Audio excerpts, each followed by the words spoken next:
declare it to be 6 o'clock. Thank you all for joining us. I'd like to acknowledge that this is a City Council meeting of February 24th, 2015. Press and public have been duly notified. I'm going to ask everybody to rise for an invocation from the allegiance. Let us bow our heads. Oh, Heavenly Father, first we thank you for allowing us to serve these island residents. This island has unique and wonderful people. We thank you for allowing us to be stewards of your island. We cherish it in everything we do. We ask you to keep in your heart all the men and women who serve to keep us safe here and abroad. We ask your direction as we conduct the city's business tonight. And as we emerge from our winter season, may the spring bring us closer to you in everything we do. For it is in your name we pray. Amen. Amen. Pledge allegiance to the flag of the United States of America and to the republic for which it stands, one nation, under God, indivisible, with liberty and justice for all. Thank you. Bree, please call the roll. Councilmember Burkhardt. Here. Councilmember Kelly. Here. Councilmember Buchanan. Here. Councilmember Carroll. I'm here. Councilmember Brennan. Here. Councilmember Harrington. Here. Councilmember Walkus. Yo. Councilmember Ward. Here. Mayor Cronin. Present. Administrator Tucker. Here. And Attorney Howard. Here. Oh, very good. Full house. Next item, reading of journal of previous meeting. You have in your possession January minutes from January 27th. Can I entertain a motion? to So approve? moved. Second. Motion seconded. Any discussion, corrections, additions? All in favor, please say aye. Aye. Any opposed? All right, that carries. Moving on to citizens' comments. First order under citizens' comments was asked to Applied Technology Management, ATM, which you can see on the screen, to come forward. They've been in discussion with both the Planning Commission and Real Property dealing with the Marina Master Plan, and they're going to tell us a little bit about their capabilities and where they see this potentially going. So, turn it over to you. This is Kirby Marshall, and with him is Justin Davis. Thanks for having us, Mr. Mayor, Ms. Tucker, Council. We are here in response to a request for proposals that the city put out late last summer, due in last September, and since that time we've spoken with members of the Planning Commission and the Real Property Committee with regard to the proposal response that we submitted, and we're here to talk to you as full council about that submittal. Just a brief outline of where we want to take you through the presentation. I'll try to be as brief as possible.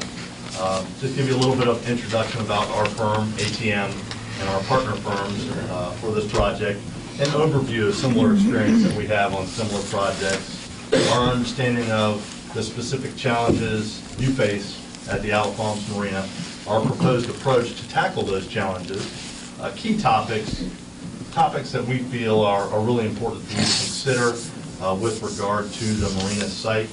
I want to talk also a little bit tonight about before and after, some case study examples of marina master planning projects that we've worked on and the success that we've had with those. And then a summary. And if I can ask the council to please hold your questions till the end, I think that'll facilitate the timeliness of the presentation. Real briefly, ATM is a multidisciplinary engineering and planning firm. We were founded in 1984 in Gainesville, Florida. We've been in Charleston since 1986. We have a specific focus on the waterfront, in particular marina development, planning, and engineering.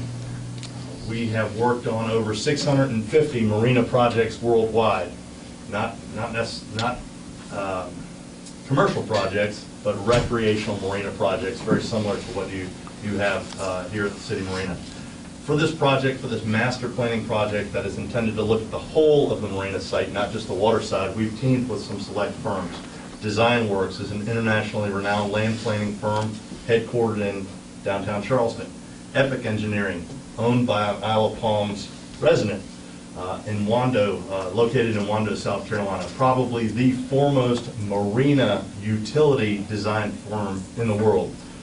CDM Smith, a well-renowned traffic consulting firm that we've worked with on numerous projects, and GEL Surveying, a local surveying group that does waterside and upland surveying. Why this teaming arrangement for this project? Well, we've got long-standing relationships with all of the firms. We've worked with them all on marina projects. All the firms are 100% local. We're all right here in Charleston County. Some of the folks on the team are local residents right here at Isle of Palms, and we feel we're a perfect fit to help you in considering redevelopment of this project. So, just a few quick project examples, similar scale and scope that we've worked on. Charleston City Marina, I'm sure you all are familiar with that, was initially developed by the Navy, then fell under the control of the city of Charleston, fell into a state of disrepair after Hurricane Hugo. In the early 90s, the city went out for an RFP for a public-private partner to come in and operate the marina. At that point in time, we got involved in the project with that partner, and in conjunction, in doing so, we worked with the city a great bit on developing a comprehensive redevelopment plan for that facility. Whereas before it was a boxed structure, totally separated from the river, we pushed it out into the river over several years in a phased approach. We also tackled multiple parking challenges on the site. As you know, there's multiple uses on the site there. A yacht club. There used to be a boat ramp there. The marina, the hotel, the old rice mill, restaurants. So several different uses on the site, similar to what you have at the Isle of Palms. And we were able to help plan a successful marina facility redevelopment there. So much so that it was awarded an international honor with regard to marina design and redevelopment excellence. Another unique aspect of our work at the City Marina was our success in obtaining grant funding to help with the redevelopment process. Quite frankly, a lot of the redevelopment at the City Marina would not have been possible without federal grants to facilitate the works. We were integral in procuring those grants for the city and the operator. Indian River Inlet Marina in Delaware is a municipal facility owned by the Delaware State Parks Department. Our work there, very similar to what we proposed here in bringing a full suite of comprehensive redevelopment, master planning, and engineering and construction-based services in that case to bear. As I mentioned, a municipal firm, we led, as we proposed to do here, a multidisciplinary team of consultants to realize the project. That site had multiple uses, as you do on your site. Wet slips. They integrated a dry stack, something that you're considering doing potentially at Isle of Palms. A very popular regional boat ramp and charter facilities, similar to what you have at your facility. Indian River Inlet is fully constructed. It's a very successful marina, and again, an award-winning marina. A regional coastal style magazine, similar to Coastal Living magazine, awarded it the best marina and fishing center on the eastern shore of Maryland and in Delaware in 2014. So we're very proud of that. Another similar project that we've worked on and I want to highlight is our work for the city of Long Beach, Mississippi. They had really an aged and dysfunctional marina, really constructed over time as they had extra concrete. They pushed it out into the Gulf of Mexico, extra rubble, to create a marina basin out in the bay. Multiple uses at that site: recreational marina, charter facilities, a yacht club, very, very popular boat ramp, public fishing along the jetty on the outside, beaches on either side of the facility, and 2 restaurants right at the site. So a lot of stuff going on in that really small site. And it was really dysfunctional. Boat ramp not really in the right place, creating traffic jams, not really good parking scenario with regard to the restaurants. What we did, we went in there with a team of professionals to conduct a feasibility analysis on the redevelopment of that site. One of the key aspects of that project was the heavy stakeholder and public involvement process that included not only focus group meetings, meetings with key on-site stakeholders such as the yacht club, the charter groups, and the county operator, but also the general public.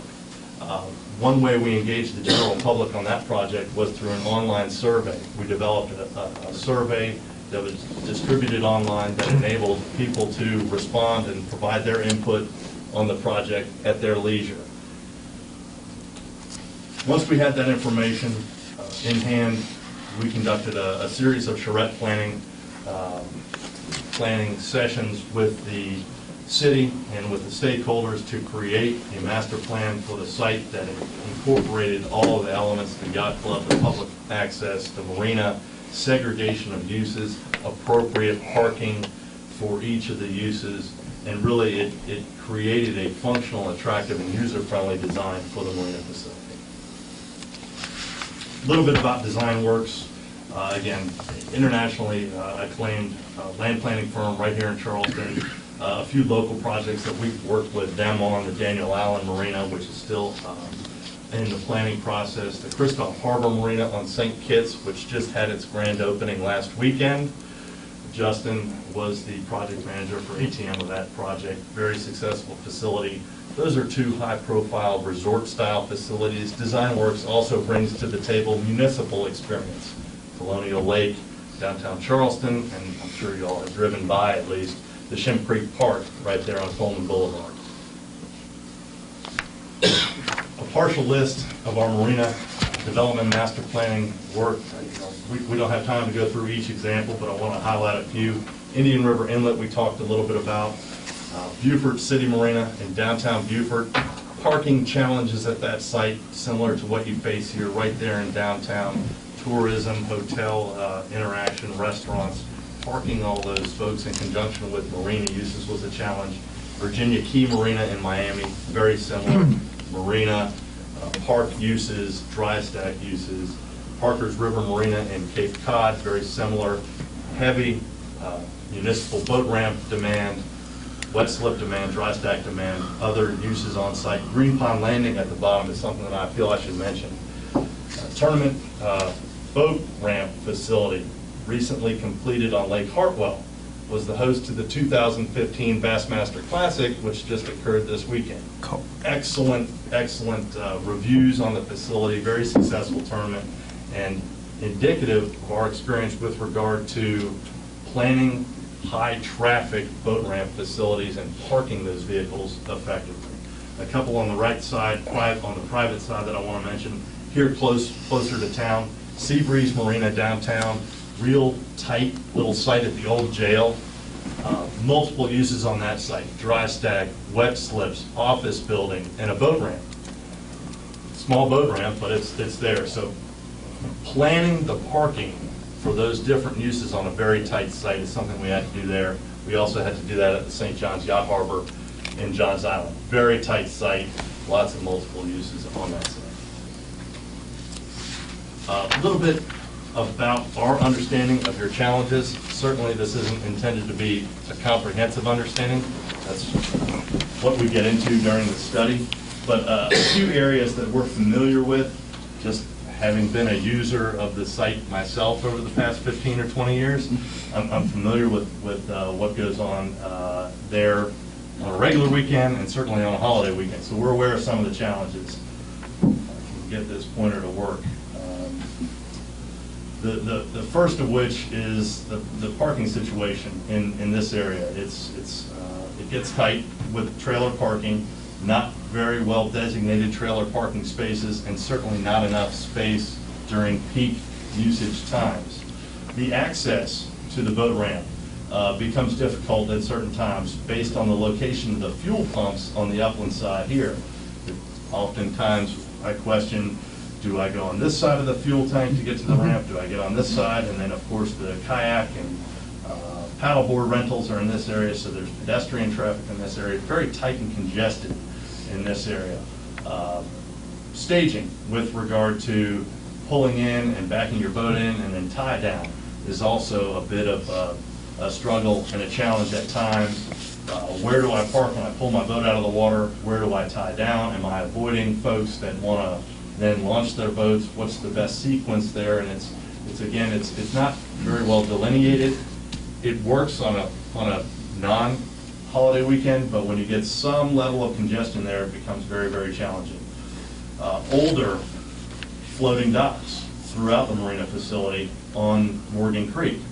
older timber frame floating docks. They've been there as long as I can really remember, and are showing signs that they're reaching the end of their useful life, listing, leaning in one direction, older gangway facilities leading down to the docks. That's a challenge. The Morgan Creek Grill, very popular restaurant, good restaurant, but parking the Morgan Creek Grill during the peak summer season in conjunction with peak demand for parking spaces at the marina is certainly a challenge. Utilization of the dock along the Intracoastal Waterway.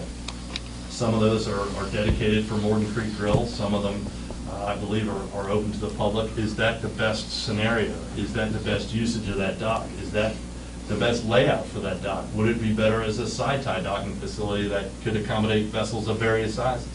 So, and then the other uses on site, the water sports rental facility and dock here and parking that, integrating all those uses is very much a challenge at the site. Spilling out of the site on many weekends out onto Waterway and the entrance road, having boats and trailers alongside of the road, is that the best thing to have happen? Are there additional lands available through DOT rights of way or anything like that that could facilitate some overflow parking? Or should all this be contained to the project site in some manner? Those are some of the challenges that we see that y'all are facing at the project site. To address those challenges, we've developed a scope of services based on our experience, our knowledge of the site, but really in response to the very well put together and detailed RFP that the city put out.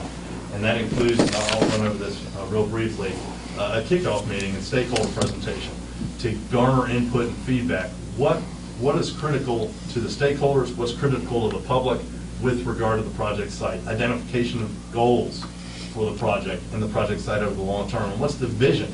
What do you want to see that site become? From there, we'll conduct our information gathering and field studies, including condition assessment of the existing facilities, any kind of regulatory permits that are available that may have restrictions on the development or redevelopment of the property, gathering that information, and conducting a parking and traffic assessment to better understand what the opportunities and constraints on the site and adjacent lands are. As part of that, the RFP specifically asked us to provide an interim parking plan for this immediate boating season. It's almost upon us. Can't tell by the weather today. It's coming. So to develop an interim parking plan for your use over the short term while the rest of the study is being completed is something that's included in our proposed scope of services. Also, a marina and dry stack market assessment. There's that boat parking area at the site now. Is that the best use of the site? The RFP indicated that the city may be considering dry stack at the site. Is that appropriate from a market perspective? Is there demand for those facilities at the site? That's something we conduct, and using that information, develop a conceptual master plan. Come back to you and the stakeholders, present that master plan, garner your feedback. Yes, the dry stack's in the right place, or no, Bob across the street will never go through that. From that point in time, take that feedback and information and conduct a regulatory and engineering feasibility review. Go to OCRM, go to the Corps of Engineers, go to SCE&G to see what constraints might be on the project site with regard to redevelopment. Can the docks go farther out into Morgan Creek? Can we go farther out in the Intracoastal? Probably not. What easements or restrictions with regard to upland utilities on the site might there be in place? Taking that information, updating the master plan with that in mind would be the next step. Then coming back to you and presenting that information. Getting more feedback from you based on that, creating a final, implementing any final tweaks in the master plan, and then conducting the cost estimates for the proposed improvements. It's where the rubber meets the road. And utilizing those cost estimates to create a pro forma financial analysis on the revenue potential for the improvements, analyzing the cost, the operations expense, and the debt service that may be required to implement the works. With that pro forma, we'll come back to you and say, here's the master plan, here's what it's going to cost, here's what you can expect in terms of return on investment. Get your feedback on that. Perhaps at that time, create a phasing plan. It may not be that the entire marina site is redeveloped in one flail swoop. It may be redeveloped over a period of time with certain projects taking priority over others. Perhaps the parking is most important, probably is, over some of the other aspects. But prioritizing those improvements, creating an implementation plan, not just for the short-term projects, but over the long term that you can refer back to and implement projects as you see fit or as is financially viable. With that, create and present an overview of potential grant funding to facilitate the implementation of those works. And I'll talk more about grant funding in just a second. A few other aspects of the scope of services in the RFP, additional meetings and work sessions. We were required to put a number down for that, and we did so. And we did provide a number for an optional service, that project website that I mentioned that was so popular and powerful during our work for the city of Long Beach, Mississippi. A couple key topics I want to talk about is ATM's experience with municipal marina financial and operations works. We have developed in-house proprietary pro forma models for marina projects over the past 15 to 20 years. These projects include marina-specific revenue centers and expense centers. We would analyze that in conjunction with the operations numbers that you already have from your going concern at the marina, compare those against industry averages to see where you stack up and see where you might be able to go with the marina redevelopment. That would include cost centers, revenue centers, and we have the capability to model any variety of debt service that may be utilized to fund the facility, from equity to borrowing to bond issuance. We have that experience in-house. Something I mentioned a little while ago, and it's very important to a lot of our clients nowadays, is grant funding expertise. We've had exceptional success with the U.S. Fish and Wildlife Boating Infrastructure Grant Program, which is intended to help fund transient boating facilities for non-trailerable vessels. In fact, we've procured almost $14 million for our public and private clients on boating infrastructure grant projects. Almost $7 million of that has been for projects right here in South Carolina. And that's not just one or two awards, that's 10 different awards, 10 different projects. Justin and I have a great familiarity with that program and feel that it's very applicable to what you have at your facility here at the Island Palms. Something else I want to note, the Boating Infrastructure Grant Program has two tiers. Tier 1 is a non-competitive grant program whereby each state in the U.S. has immediate and free access to $100,000 every year. South Carolina left $30,000 on the table as part of that grant program last year. That's money that can be used not only to fund the redevelopment that we're talking about here, but it can also be utilized to fund our work, which would help offset the city's burden in that regard. Some more grant projects I'll run over real quick. U.S. Fish and Wildlife also has a pump out grant program that can help offset costs for redoing pump outs for the boats. The grant program pays 75% of those costs for physical infrastructure, 75% for engineering costs as well. So that's an important program that we've had great success with as well. A little-known grant program here in South Carolina is SCDNR's Water Recreation Grant. And what that does is provide each county access to funds to provide water access for the general public. Each county has a fund right now. For Charleston County, the current balance of that fund is $643,000. That's money that can be accessed and utilized again on this project, something that we feel is very important. A couple key topics that we talked to the Planning Commission, we thought were important with regard to getting an overall picture, putting our arms around what the project is and could be from a planning perspective. It's a harbor, multiple uses. It's not just a marina, it's not just a restaurant, it's not just a store, it's a harbor. There's multiple things going on in that area. Public realm. This is something for all the citizens of Isle of Palms, not just a select few voters. Community, something the community can be proud of. Village. Park, something you don't think about with regard to the site now. Green space, again, something you really don't think about with regard to the site now, but certainly something that we think would enhance and improve the site. Center of activity, accessible for all people, ADA access. Lifestyle. We live in coastal South Carolina. Boating and water access is part of our lifestyle. Exciting. Kid-friendly. Best waterfront. Mount Pleasant doesn't have an opportunity like this. North Charleston doesn't have an opportunity like this. City of Isle of Palms does. Transformed. Gateway. This is the first marina, really true marina, in Charleston County for boaters traveling in the Intracoastal Waterway down from the north. You have an opportunity to capture those boaters at this facility. Sustainable, something that's sustainable from an environmental standpoint, from a physical standpoint, or perhaps most importantly from a financial standpoint. A defining asset. Again, this is something that many other communities along the coast and in South Carolina cannot boast. Certainly, we feel that this site, properly redeveloped, can enhance the everyday lifestyle of everyone on Isle of Palms. Again, not just something for boaters.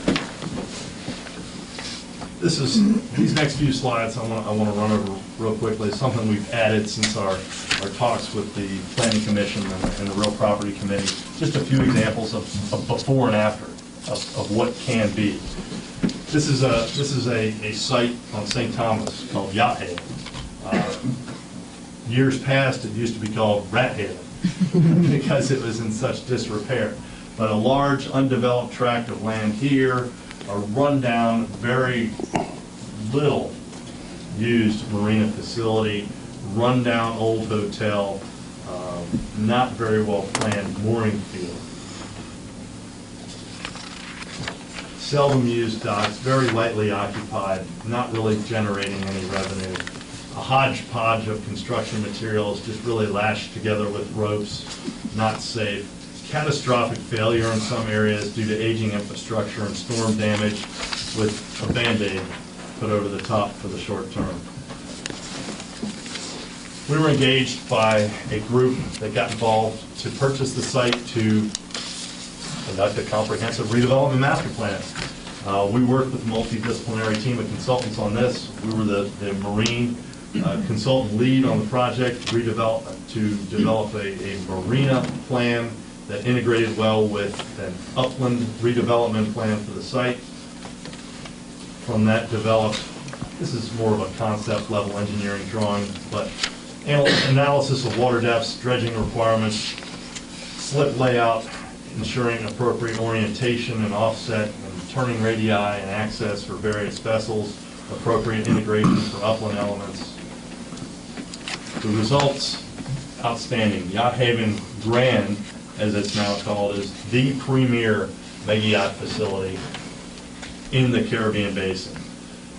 Docks, state-of-the-art, available for use for vessels of all sizes, not just large vessels, but mid-sized recreational vessels as well.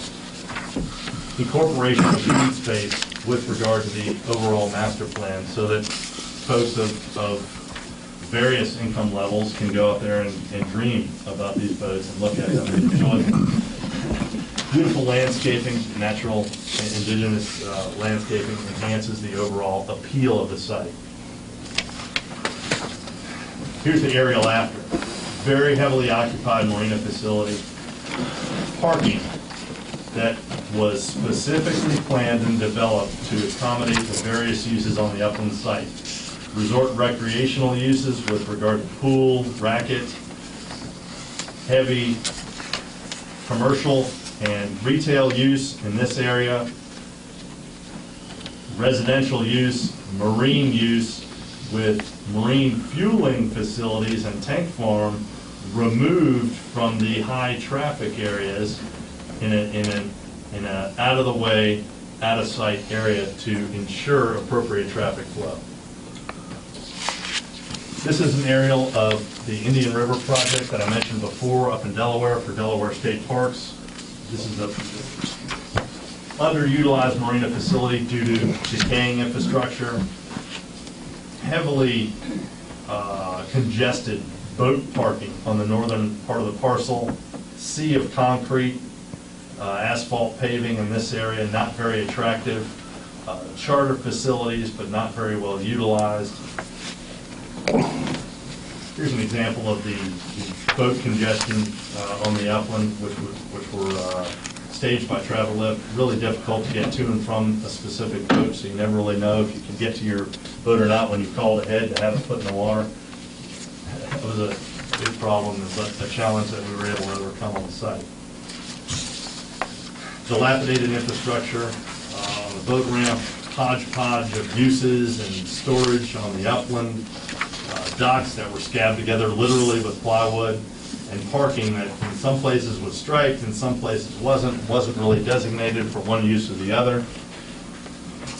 The results after we conducted our master planning and engineering work and oversaw the construction, brand new state-of-the-art boat ramp facility with grooved concrete. I know if any of y'all have used the Isle of Palms ramp at a really low tide, that green stuff gets really slippery down. But fully ADA accessible and safe boat ramp facilities for people of all ages. Brand new, beautiful, but Spartan timber frame floating docks, not over the top, but very well received by the charter community and fishermen in the area. Nice, basic landscaping. Again, this is a state park, nothing over the top, no resort amenities here, but nice, clean landscaping, benches for folks to enjoy the boats pulling in and out of the boat ramp, and segregated parking and upland uses. This is the area for the Travel Lift. Adjacent to it is a separate area, clearly designated for the boat ramp, so on and so forth. You better move to closure because we'll never get out of here tonight. Yes, sir. Right there. Here's an oblique angle showing the segregated parking area, a heavily utilized and occupied marina facility, segregated boat fueling facilities out of the way of the flow of traffic. Very successful marina. In summary, we feel that you have a wonderful asset and opportunity. We feel that we bring a great local team, highly experienced in all aspects of marina facility, master planning, and redevelopment. We don't espouse a one-size-fits-all approach. Certainly, what's right for the city marina may not be right for you. We feel that citizens' voices are integral to the process. We have the implementation expertise to help this become a reality, not just on the financial side, but also the grant funding side. And we've got a strong desire to participate on this project with the city of Isle of Palms. Essentially, our thought is that the redevelopment master plan would create a responsible, sustainable, and long-term roadmap for the property. With that, thank you. All right, we must have questions. Some of you guys have heard this before. Any questions for Kirby or Justin or anyone else? It's been well documented through the Planning Commission and now through the real property and now through us. We've heard all of this material. We definitely need to do something with the site, with the congestion and the parking that's there. It's just not acceptable. So something has to be done. Real Property had this on their agenda. I would propose we put it on our Ways and Means agenda for next month and take it up there. Okay. Any other? I do make a comment that, we have heard bits and pieces from other plans, but this is the first time I've ever heard a comprehensive plan that includes everything, not only the proposal, but also grant funding, which really tweaks what it is. Obviously, I'm not sure if you know this, but everybody's ears perked up when you said grant funding, use of funding that's available. I mean, we have a meeting tomorrow with Graham, one of Graham's deputies, swearing about, at least, I'm not sure they know it, but they're going to be put upon about the intercoastal waterway and the dredging thereof.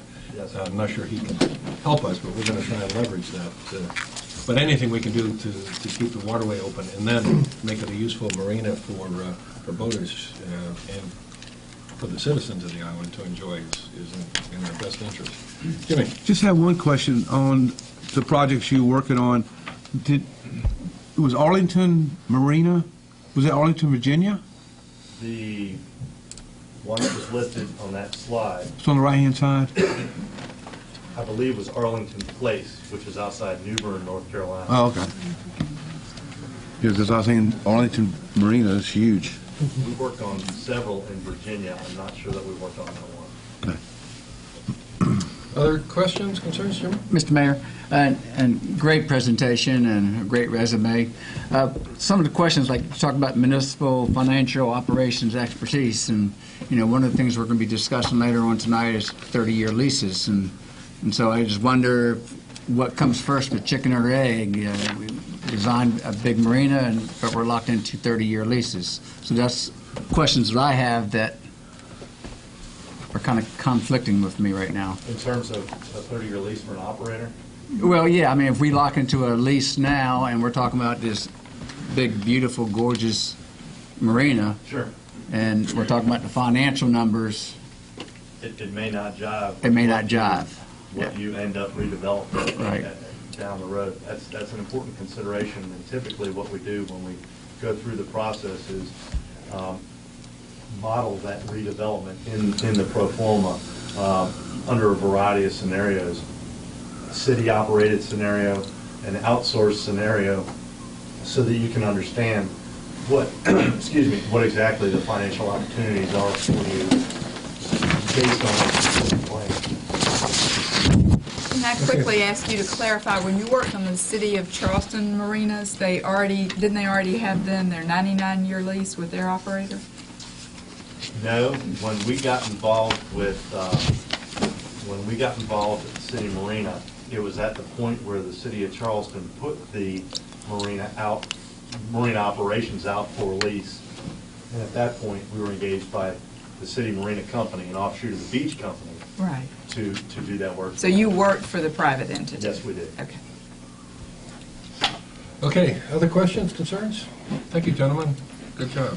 Thank you for having us. Appreciate the opportunity. Okay. We're still in citizens' comments, and if anybody wants to make a presentation, we still have a chart. Oh, we did have a chart. There it goes. Anybody wishing to address the council at this time? Please. You come forward to the mic, just tell us who you are and where you live, and make your comments, please. Hello, my name's Samantha Siegel. I live in Avondale in West Ashley in Charleston. I work for Oceana. I'm the Southeast Campaign Organizer. It's a nonprofit dedicated to preserving the world's oceans. So I'm here tonight to thank you all for considering the resolution opposing offshore drilling and seismic blasting, and urge you all to vote in support of it. I'm sure you've seen there's been a lot of South Carolina media lately about, we've had several resolutions passed, Port Royal, Beaufort, and Edisto. So it's a really important issue right now, and without citizens and elected officials like yourselves standing up to defend our coast, we could see seismic ships and oil rigs very soon. And the small amount of oil and gas that is supposedly off South Carolina's coast just doesn't even come close to justifying the risks associated with an offshore oil industry. DHEC is actually currently reviewing an individual seismic permit right now. So the exploration process is already underway. So that's why this issue is very timely as well. The effects of seismic blasting, aside from the effects to marine mammals, which are awful, they have been shown to have numerous effects on fisheries, and they can displace fish stocks and decrease catch rates, putting the fisheries and those who depend on them at risk. fishery, tourism, and recreation in South Carolina, provide over 79,000 jobs and over $4.4 billion in South Carolina. So it's a lot to put at risk. And again, thank you all for considering it, and let me know if you have any other questions. Okay, thank you very much. Anyone else? Jay?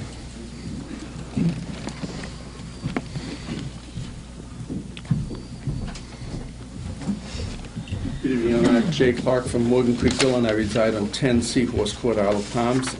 I just wanted to make the council and the public aware that we're working with the city on 2 issues in the lease amendments for Morgan Creek Grill. We recently met with the Real Property Committee, and we've taken several suggestions from the committee that we're working with, and we're drafting our final proposal that we expect to have prepared prior to the next Real Property meeting. Regarding the noise ordinance and amplified music issue specific to Morgan Creek Grill, the last public safety meeting, there were a lot of comments from citizens and the particularly the local residents also that have been impacted from music from Morgan Creek Grill.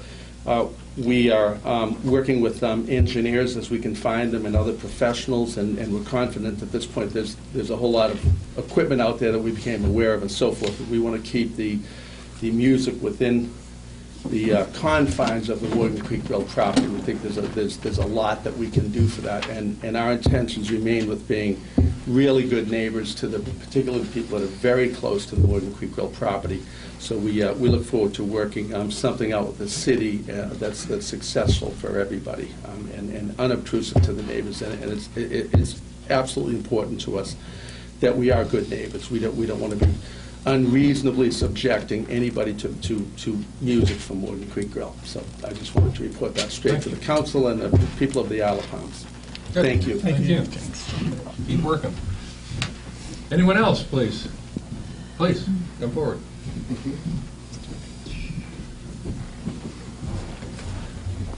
Good evening. Thanks for hearing me.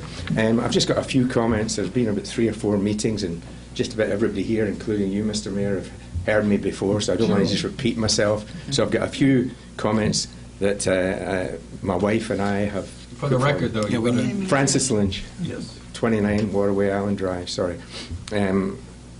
Anyway, the owner who just spoke sounded quite conciliatory, and he seemed to be starting to care about the residents. So I hope that's something we can take to the bank.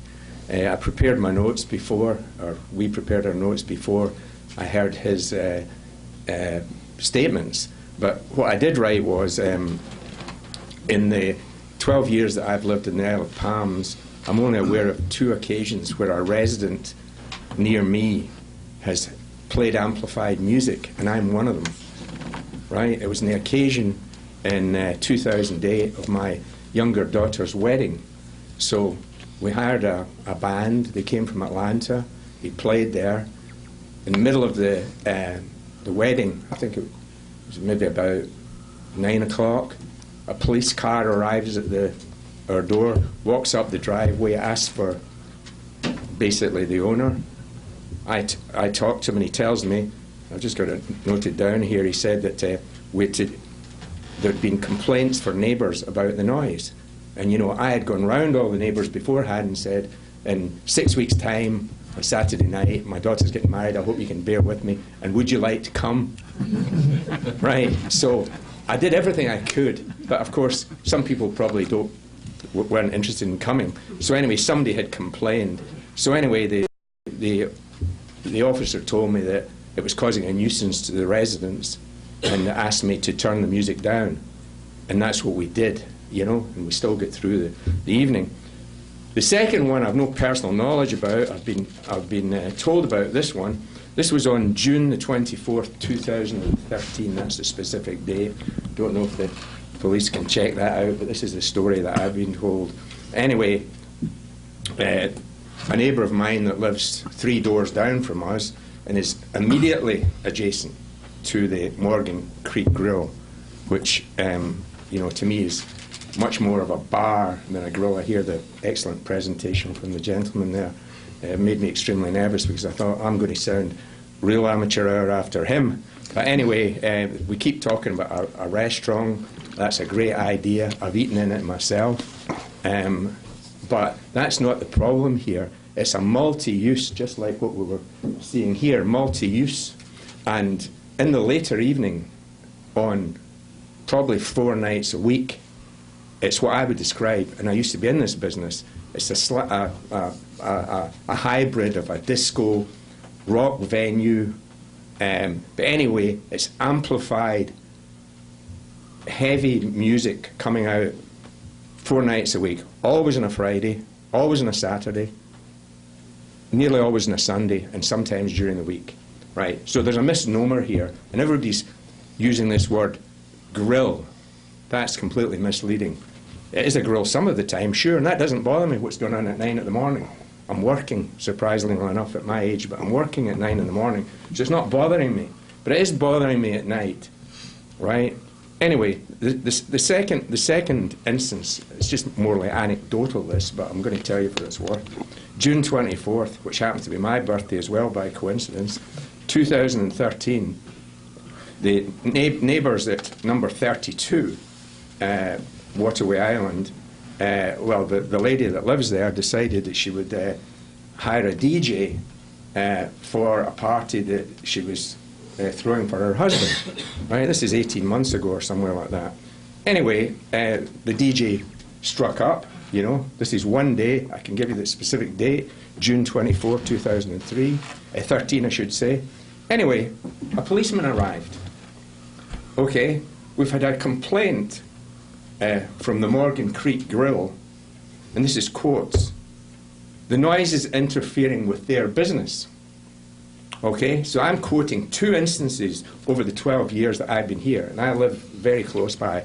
So this lady that was having a birthday party for her husband is interfering with their business because she's got amplified music going on here from a DJ, and they have amplified music over here.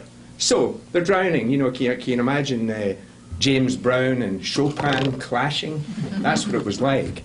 Okay, so I'm going to, anyway, the police officer, and I quote, said, "Please turn your music off," right? So that was across there. Now that sounds a little bit controversial or kind of aggressive, if you like, based on what we were hearing from the owner.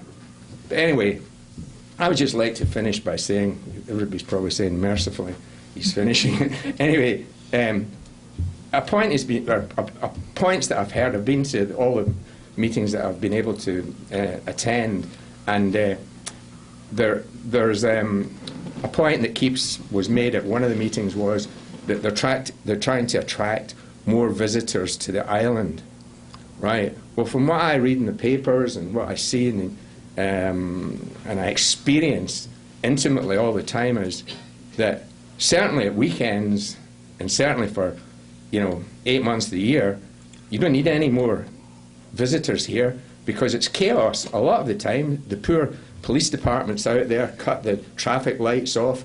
It's almost like a crisis, and they're trying to move all the cars about. I see ordinances coming down from Sullivan's Island and perhaps yourselves, I don't know, about parking problems. So there's plenty of discos, there's plenty of bars in Mount Pleasant and North Charleston and West Ashley where I would say the vast majority of these people come from, that are coming there. If they want to come to the island here, there's a whole designated area down there. It stretches from the new Harris Teeter Centre up there, up the front, where all the various restaurants are and the bars. That's the centre. But we're a residential area. We're a residential area, and we feel that we should be allowed to enjoy our time in our houses. This is not something that's been dreamed up. If you remember, I'm the gentleman, would you classify me as a gentleman? Okay. I'm the old boy that spent $8,500 on soundproofing the south end of my building. That's what I did. Never went near them, other than phoning up frequently and asking them to turn the music down. A few times they did a little bit, then sure enough it come back up, or the next time. But anyway, my last thing, and I know I sort of alluded this, I don't believe that I think that the place, I heard about this presentation of all the mixed use, that's great. 20 restaurants, it wouldn't bother me. Sky-rise, what would you call them, stacking, great. But they're not playing James Brown and punk music and all the rest of it, songs all night, women screaming at the end of the song, ah, they're all screaming, and we're listening to this. I don't know if any of you live close enough to this facility to hear this, but it happens. Believe me, I'm not here to try. I used to be in their business. I made a living for 23 years for doing what they are doing, right? But not in a neighborhood where the residents were there. But anyway, it says, my note here was, I don't think that the tenants of that place, you're talking about 30-year leases, 99-year leases, I don't think they should be allowed to violate the conditions of their lease, okay? And that's why we're all here tonight. A lot of us are here for this. This time has been taken up, particularly when the lease, as I understand, I've not read it, but I've been told that it's got limitations on sound emissions, amplified music. That I can guarantee you has been violated for 8 or 9 years. I put my $8,500 into the building company, I think about 4 years ago, right? Anyway, I don't think that they have a lease with the Isle of Palms, right? There's also laws that you gentlemen and ladies have mandated that they comply with. Both of them are being ignored. Now, that was up until this all started up, right? But now, we're all sleeping like babies. We're not being violated. We're not being subjected to noise pollution. Everything's fine. And so I don't think the existing noise ordinance, I think it should be enforced, first of all, which it wasn't, and it shouldn't be, if you're thinking about weakening it in some way, that I think would be really bad for the residents. Okay. Talking of the residents, and I'm just about to finish, the residents, well, we certainly, my family, and I'm sure the other residents, everyone that I've talked, they want the Morgan Creek Grill to flourish, to prosper, to make money, right? But not at the expense of the residents, their peace and enjoyment in their homes. Thanks so much for listening to me. Okay. Thank you. Nobody wants to ask me anything, no? No. Okay. Anyone else, please? One more, please.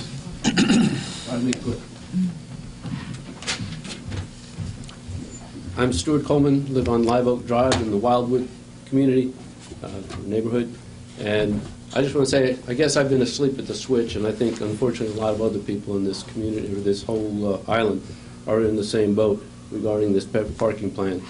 I don't think a lot of people have understood what's going on here, and I think when and if it's implemented, I think you folks are going to be the brunt of a lot of problems or a lot of ill feelings. I don't understand how someone is going to pack up his kids and come down to the beach for a wonderful day on the Isle of Palms is going to figure out or come across the Intracoastal and say, where am I going to park? And find that, and I've heard this term, it's not mine, the Isle of Signs is going to direct him to some place where he can park for free because he didn't know anything about this paid parking. I envision a lot of extra traffic generated by the same number of cars coming onto the island, but they're going to be driving around in circles trying to find a place to park. I think they're going to be going up and down the avenues and the residential-only areas, residential parking areas, trying to get to the back area, and then they're going to figure out, oh my God, we've got to drag 3 kids and all the junk all the way to the beach, and so they may have to come back down and dump their stuff off and have somebody sit on one of these side streets with their family until maybe the husband goes back out, finds a place to park. The other scenario would be the person who has a paid parking spot, according to going online. How does he find that spot? He comes down, he drives down through the red zone, and everything's taken up except for maybe a space that's got somebody's palm fronds conveniently placed out there on Friday night. Is that a space that somebody should have, has paid for and should be able to use? Or the person that's got their sprinkler system going in the right-of-way so that nobody parks there, or has left his recycling bins out, spaced out nicely so nobody could park there? Are those spaces that are going to be someone's paid for and should be able to use? I don't get it. I think a lot of people are going to be very upset when they see what's happening.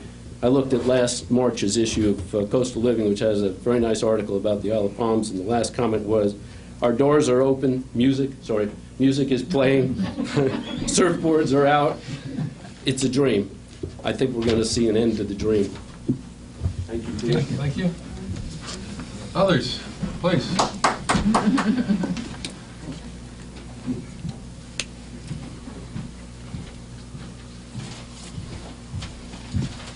Hello, I'm Joe Sutimio. I live on number 25, 24th Avenue. And it's about the parking permit, suggestion, or whatever you want to call it. I think it's wrong. I think you ought to just drop it. It's like, this isn't our island. You know, people moved to Mount Pleasant so they could come here to the beach maybe. And I really don't like talking in front of a bunch of people, by the way. But anyhow, it just isn't right. The whole thing, I think you ought to just drop it. You're trying to stop the tide. And there's a big ocean out there of people that just want to come to this beach. And who are we to say no? We won't even allow this many of you. You know? It just isn't right. And that's all I got to say about it. Okay. Thank you. Anyone else, please? Going, gone. All right. Let's move on. Thank you all. We're going to take up all the reports from standing committees. I'll report on the Ways and Means Committee meeting, which was held on the 17th at 5:46, if I'm not mistaken. A minute late. We heard from our treasurer. 7 months into the year, our target would be 58% of our budget. Currently, we are at 15% of our revenue budget, which is excellent. In fact, is 119% ahead of prior year, partly because our property tax payment is actually ahead of prior year also. And our treasurer sees no difficulty in making the property tax at this point. We are always suspect as we go through the remaining months. I'm looking at it over here. We're always nervous, but it's on target right now. Our business license and rental licenses are both ahead of prior years, and our building permits are up 37% from prior years. You probably see that in all the construction that's going on in the island, both renovations as well as new construction. Our general fund expenses are at 54% of budget against the target of 58%. Prior year, we were at 53%, so we're under budget on our expenses. Our tourism funds, the state accommodations tax is up 2.8% over prior year. Our municipal accommodations tax is 6% over prior years, and our hospitality tax is running 13% over prior year. So that's all good news from the tourism standpoint. We heard on our projects the status of the funding for the show management project. That project has concluded last Friday, correct? That's correct. And the equipment is off the beach, and the sand is moved, and under budget, I'm going to hope. It should be. I haven't heard otherwise, so that's all good news. Subsequently, we heard that, and we have since closed on the refinancing of our rec center bond. Our rec center bond was refinanced at 1.68%. It didn't stutter. It was 1.68%. And that has saved us $133,000 over the remaining term, the same term as we had on the prior bond we had on our new bond. So that's good news and savings for the city. So I'd love to have good news like that. We went into a discussion on our parking, as we have on the wall here, we have our concepts be displayed. We went through a great deal of explanation with our consultant and our staff of all the steps that are necessary for us to execute the parking concept that we have outlined. The 6 major steps, 38 minor steps within those 6, and those 38, some are dependent on others to be completed, which when you lay it out on the Gantt chart that was presented to us from the staff and from the consultant, Stantec, that was used, it became apparent that we could not implement a plan till late July, early August at the earliest, and that made it untenable for this current summer season, as I was concerned. Doesn't mean we're not moving forward in a lot of matters. The critical step is finding the software provider. We need to have a software provider that can execute the design that we need to be able to implement a paid parking plan where an individual can go online, either with a phone app or on a computer, and procure a parking pass, know that there's a parking space somewhere on the island for them, and that they can then procure that, record their license plate, and then we have subsequently have a reader that's available to our enforcement arm that can read license plates, and that license plate would then record as having a valid pass for the season or for the day, and therefore he's allowed to park, and if he's in violation, it would show that his license plate was not on record, and therefore he would be ticketed accordingly. That software vendor has not been selected. We have to go through our procurement process. We have to issue an RFP. The specification for that is almost done, if not done. Still working. Still working on it. We have to issue the RFP. They have to have time to respond. We have to have time to evaluate. We have to have time to award. And that's the critical step. And we can't even lay out budgeting to know what the fees are going to be or anything else they're under until we know what the software package is going to cost. It may be cost prohibitive. We may have to abandon and try and find concept C or something. But until we get to that point, we won't really know the financial implications of the whole thing. But we are proceeding on. We've asked the staff, I believe at Ways and Means, I'll have it reaffirmed here shortly, to continue on in all matters that are important, including getting the software vendor, but all the other sub-tasks that are required. That is identifying signs, getting permits, encroachment permits for the positioning of signs in the rights-of-ways, in the paid-for-parking area, as well as the resident-only parking area, and all of the other things necessary, crafting ordinances, and working through all of those details. So we concluded after that discussion that it wasn't going to happen this year from a paid parking standpoint. But that doesn't mean we're not pedal to the metal in all matters going forward. Just want to have a discussion here to see if anybody has any concerns about, since we've had that week since the Ways and Means, on any hesitation on allowing the staff to run full tilt to execute as quickly as we can. I got plenty of hesitation. Well, till we get the numbers. Right. Yeah, the numbers are the most important thing. When we get the software vendor, that's the critical step that we'll be sitting down here wringing our hands over. That's major importance to me. Right. It's going to break it, make it or break it. That's another 2. I think we'd be 6 remiss months if to we 2 didn't go months. through and at least do our due diligence and find out whether or not it's going to be cost effective. I don't know that it is or not, but we definitely need to look at options and make a, But in the meantime, staff is beavering on. So I want to make sure everybody is in support of that, because that's what they're doing and not doing a lot of other things that, we could be directing them to do. So, Mr. Mayor, but the software is not the only cost we'll be looking at, No, correct? no. Okay, so that would be one step of it. The other thing, and I have voiced this before, I just hate to think of 325 signs on this island. I suggest that as we go forward, we look at what other possibilities of making that information to the person that has the permit other than 325 signs. I don't know what it is, but surely there is some place out there that can come up with something other than those signs. Well, it's a function of enforcement. I don't know how we can enforce somebody we haven't told them. I don't know, but I don't think signs is the only way. You could have color-coded, you could have these low things. The idea that we're going to have 325 signs, and it's not the entire island, correct? No. It's only that stretch that is part of this paid red and parking green. program. Right. So you've got 325 signs in that small stretch. Well, no, is that correct? Because there's going to have to be signs in the no parking area also. So part of those signs have to be, let's say, all the way to Waterway. If we're talking signs.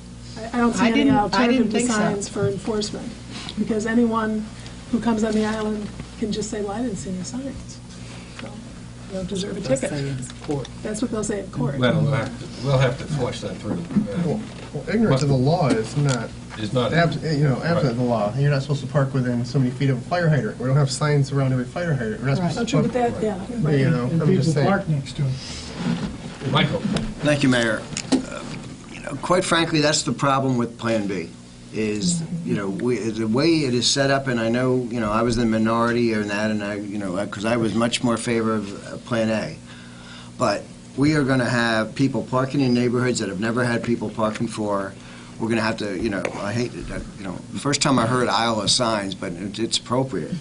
But if we went with Plan A, we would have a designated parking area that for people to be, we could sign that, and everywhere else, the island is shut down just for residents only, and we would not need a massive cost of the signs. We could just have signs that would show people where they are allowed to park, and we would not have to destroy the beauty of the island with hundreds and hundreds of extra signs that we have now. I think we have too many signs right now, to be honest with you, and to add more signs, but I really think the impact of our residents when they see this Plan B in motion, it's going to be a disaster. We have a Plan A required every resident to be registered. I have okay. Number one, the Plan B does not do anything to promote carpooling, and that's our big problem. We have 10 people coming to the beach. They're bringing 10 cars to the beach, and you just multiply that by the hundreds and hundreds of people that come on a weekend. So that's number one. Number two, we're going to have people driving down Palm Boulevard, stopping to unload the cooler and the beach chairs and the bocce balls and all the other toys they have, and basically getting to the north end of the island, which I happen to live in. It's going to be, a real problem because it's going to come to dread. I think it's going to push all that traffic onto Waterway, which is going to drive the people in Waterway nuts. Number three, we're going to have people driving all over the neighborhoods looking for places to park, and people walking 2 or 3 blocks from the beach to get to the beach, which is, to me, a safety hazard because you're going to have cars walking around looking for that. So I think the direction we're going in Plan B is not the way to go. It's going to, with the signs and the additional costs and everything else, and more important, this is for the residents, for the safety of the island, and we are not going in the right direction here. Any other comments? Mr. Mayor, when we, throughout the whole process of we've been going through this, it's a matter of monitoring and adjusting based on data. And I think when that data comes through, I concur with Councilman Loftus that I don't think that the interior residents really thought this out when we went to them. I'm beginning to favor A, but that might be part of the monitoring, adjusting process. And if, in fact, we can keep the pedal to the metal, as you said last week, during Ways and Means, we're going to have an opportunity to have a soft opening, if you will, or an opportunity where we can collect some of this data so that we're making decisions based on data, not just what we think might happen. True. And the next milestone for us collectively is the critical event is the selection of the software vendor, see if they can perform to the level that we're asking in a timely manner, and then what it's going to cost. In not only them, but for us to implement whatever they develop. So we have at least another 6 weeks to 2 months before that's in front of us. Thank you. So, Mr. Mayor, since everybody else has talked, I might as well go ahead and throw my 2 cents worth in. I do think we need to go forward with the software selection.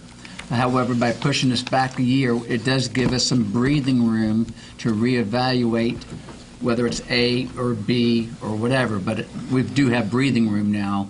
I mean, we all wanted it to happen this summer. It's not going to happen this summer, but I do think we have time now to reevaluate and to make sure that we can afford to do what we're going to do, that the net cost of the permits is going to offset the cost of the software and the hired beach service officers and everything else.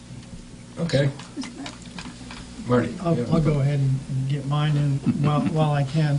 You know, the fact is, we voted and we determined we would go with concept B. So that's the direction we're going in. We have more information coming in. Yes, we can look at it again, but as it stands now, you know, we've committed to go with concept B. And getting back to concept A, if you can only park on the front, how would the people know they can't park anywhere else without signs indicating that you can't park in this location? So I think the signage, whichever way we go, we're going to have signs. You know, I'm not going to say anything about being voted down when I suggested an electronic sign come on the island. You know, that's water under the bridge. But we need to think the whole thing out and look at it when we get more information. Okay. Sandy. One last comment. I think since we have this season to really not put anything in place, still working on it, but we won't put anything in place this season, to look at the enforcement of our current parking regulations, and also possibly encourage our visitors to be part of our solution rather than part of our problem, and to be attuned to where they're parking, to be attuned to not leaving a bunch of trash. If we can do that kind of a marketing campaign and get these folks involved with the solution rather than the problem. And we have certain streets that we know are chronically littered every season, and maybe that's where we have our enforcement really look at littering rather than the parking, or littering and the parking. But we have this season to really enforce what we've already got in place. True. I do believe, however, if we proceed forward with dispatch, we can, later in the season, implement the resident-only area parking. If the software vendor can perform, et cetera, and we have it properly marked. Not the paid parking, because that's a whole different stuff, but the resident-only parking areas along Carolina and Charleston, along Hartnett and Cameron. That would be, I think Patrick used the word soft opening, that would be a great test for both the residents and others, and it wouldn't require the whole pay system to be in place, but it would require the software to be tested, because we'd have to have a record of the residents in their vehicles that are registered with us. So. I'd like to go on record with a soft opening. Whatever plan, obviously, we're moving forward plan, that's the direction that council has decided to go on. But I think a soft opening would be very beneficial for the residents. It would be very beneficial for the police as far as enforcement. And it would be a great way to get people accustomed to this, people who are visiting the island from Mount Pleasant or elsewhere, by putting a note on their car and saying, listen, effective, you're in an illegal spot, and next year we will be enforcing the laws. And that way, rather than someone just innocently coming down here and parking where they shouldn't be next year, this way, we can really get the word out, and it can ease it in, so it won't be as painful for the visitors, because we don't want to get a reputation of being over-enforcing and making visitors feel unwelcome to the island. We just want to manage the traffic problem from a safety standpoint. So I think it's essential to get it up and running this year, and work the bugs out, and then we can go with full smooth next year, starting with the season. Okay, good. Mr. Mayor, one last thing. Okay.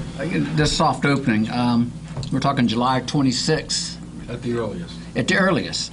And we have, once school starts, which is mid-August. Yeah, we only got it. So we're talking 3 weeks, and we're going to go out and hire extra. No.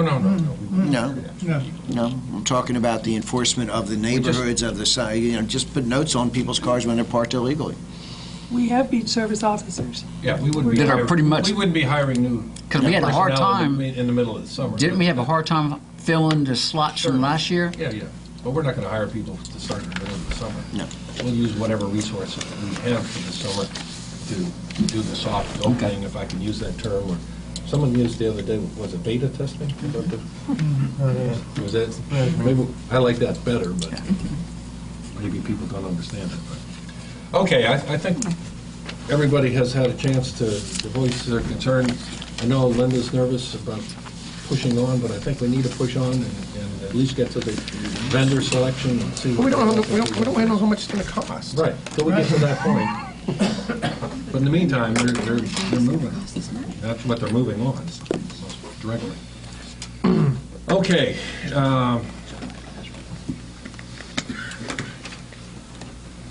Let me move on to approval of a change order for Stantec for the reassignment of monies budgeted in the wayfinding and sign and beach access parking contract. We authorized the movement of $1,700, I don't have the $1,795 within our budget to be applied to Stantec for this project to help us on the permitting, et cetera. And then we're just reallocating money that was already designated to different tasks. Yeah, the different tasks, the amount necessarily to get to $14,000. So I'll make that in a motion. Do I have a second? Second. Any discussion? All in Well, favor? I got one discussion. Okay. Last week, and I love going to Greenville for some reason, on occasion, because their infrastructure and the parking management that they have done over the last 10, 15 years is phenomenal. And I've tried to incorporate what they've done and tried to bring it back here as much as I could. And still, again, I was up there for a state swim meet this past week, and they are still utilizing in the roadways big old parking signs to redirect. And our biggest problem out here is, believe it or not, people don't know where to park. And we need, we do need some signage to tell them where they need to park. But, and one of the biggest problems we see is, and the police officer, I'm sure they can, reiterate this, is when we're coming off onto the island, off the connector, it backs up because people, they don't know where they're going, and there's two lanes. If we can get people to go straight or go right for public parking, that's going to solve a lot of problems and just funnel them through. But in order to do that, we need to have a big P on the arm, on the light, like Greenville does, and I mentioned it before, and it kind of got brushed under the rug, and a big P in the road that says you can either go straight or you can go right. Keep them out of those neighborhoods and redirect them into the commercial district. What happened the last time? One of the things that said... The DOT has said no. Well, here's the problem. The funny thing is, the DOT says no, but DOT has had no problem putting big signage on 526 to indicate where 26 is at, or on 26 to indicate where 526 is at, or throughout this state indicating where you are located or where to go. So the funny thing is we have folks in our city who, complain about, want us to change our laws or enforce our regulations and do whatever we can do to make them comfortable where they live, but still we need their help to enforce, some of these DOT changes that we need. So if we can do that, I think... Let's visit again with the DOT, because if they're putting it on the highways, there's no reason why they couldn't put it on our... I don't understand why, and I know Greenville was somewhat ordered that they had to take theirs up, but it has not happened. And it's been there as long as they put the infrastructure in. So, if we can direct those folks, and like I mentioned before, when I came up with the signage program, was to put those Ps and direct them to the commercial district, because we know our lots don't fill up till after the county lot does. If we can direct them into our lots first and then the county lots, perhaps we can get them out of that residential area as well. All right, we'll take that up with the DOT. That's if they're violating their own tenant, we'll call them on it. One clarification on the change order, and I think it's just by title. Task 2 says Managed Parking Program Revenue Budget. But this is going to be looking at, in the paragraph under it, it talks about conceptual costs, et cetera, et cetera. But they are not just going to look at a revenue budget, correct? Correct. Okay. Correct. It will be It's just both by title. expense. Okay. Yes. All right, all in favor of the motion, please say aye. Aye. Any opposed?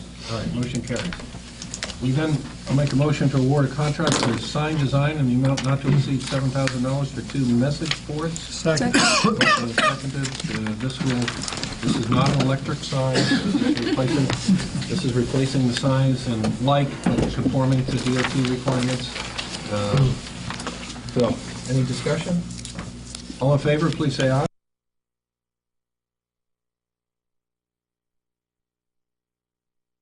$352,528 revenue.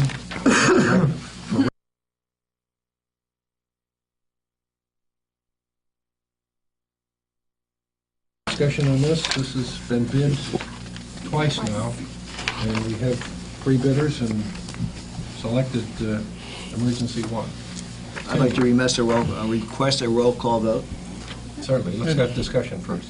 Mr. Mayor, I won't be able to vote positively on this because I feel that during the budget process, we approved a rescue truck at $229,000, and somewhere between the budget and the RFP specs, that changed to a rescue pump truck and went to $352,000. So therefore, somewhere, it never came back to us to be able to determine whether a rescue pump truck was needed or wanted, and it very well may be, but we were never given that opportunity either in committee or council. Marty, Mr. Mayor. Hold on. Let's have Marty, he's the chair of the public. I don't always remember things, so I'd like to go back and check minutes. And I find mention of the pumps at least 4 or 5 times last year. 3 times in the Ways and Means Committee during the budget process.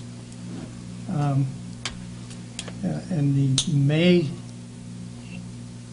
minutes, your name was noted near the discussion of the pump. So I think we've had plenty of time to, and we did talk about the pump.